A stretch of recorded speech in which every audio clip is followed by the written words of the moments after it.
E aí, galerinha do YouTube, aqui fala com vocês é Juliano Damasceno. Galera, lembra da nossa criação? Lembra que a gente tinha um pintinho atrofiado, que eu já botei o vídeo? Não sei se deu pra vocês verem direito o pinto atrofiado. Galera, ele morreu hoje.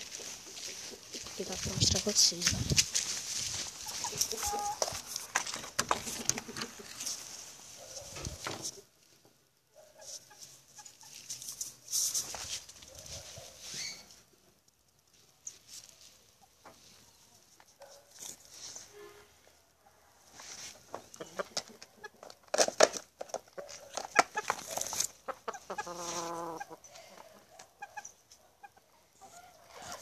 Aquela ali tá mortinha.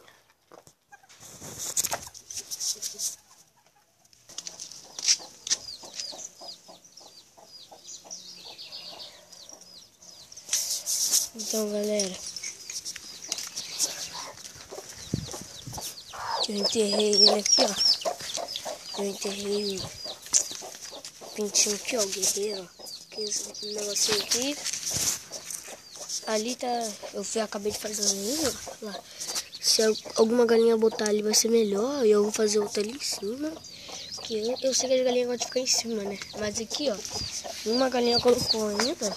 Os meninos, mas catucaram tudo. Só tem bosta mesmo.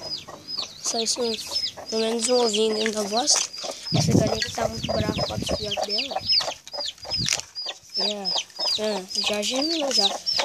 Tem uns 5 dias esse pintinho, ou 3, ou 4. E ela gosta de ficar aí dentro, mas deixa pra lá. Então, galera, essa aqui é mais brava.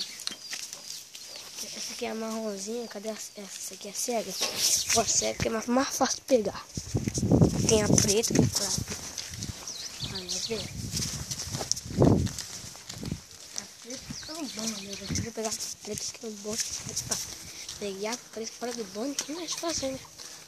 Vai ficar um mondinho dela.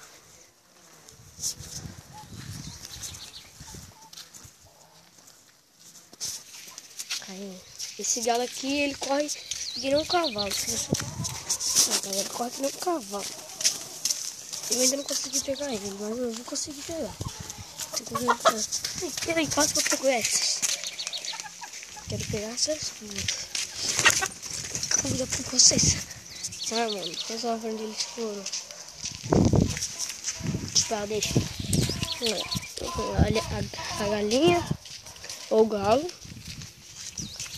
A galinha mais brava que tem aqui, ó. E a mais velha é essa.